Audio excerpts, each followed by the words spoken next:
뉴스데일리 베스트 민앵커입니다. 2025년 대선을 딱 한 달 앞두고 선거 판세에 의미심장한 신호가 한 가지 포착되었습니다.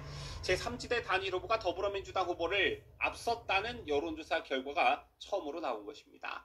리서치뷰가 지난달 30일부터 이달 2일까지 전국 18세 이상 1000명을 대상으로 실시한 조사에 따르면 응답자의 47%가 제3지대 단일 후보를 지지한다라고 응답했습니다.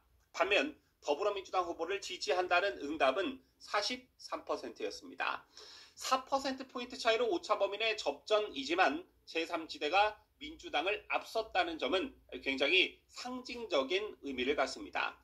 이 조사의 핵심은 제3지대 단일 후보가 구체적인 인물이 아닌 가상의 단일화된 인물이라는 점입니다. 그럼에도 불구하고 국민의힘 지지층의 91%, 보수층의 77%가 제3지대 단일 후보를 지지했습니다.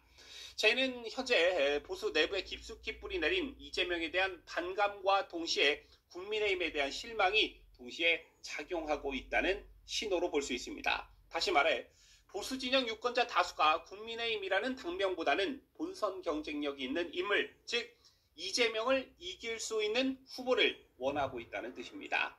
이와 함께 눈에 띄는 건 중도층의 반응인데요. 중도층 응답자 가운데 44%가 제3지대 단일 후보를, 43%가 민주당 후보를 선택했습니다.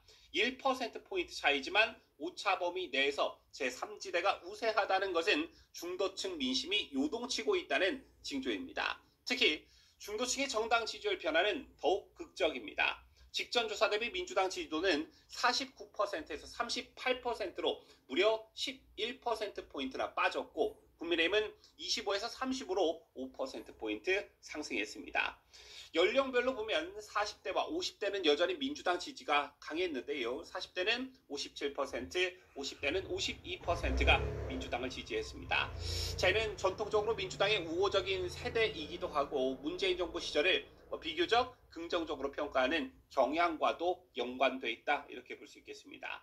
하지만 60대와 70대 이상에서는 제3지대 단일 후보가 압도적인 우위를 보였습니다. 60대는 55%, 70대 이상은 무려 59%가 제3지대를 선택했는데요.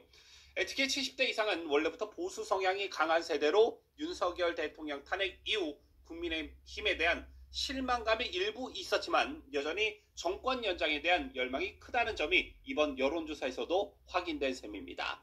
민주당은 이 연령대에서 30%대 중반에 머물며 제3지대가 정권 교체의 기대를 사실상 독점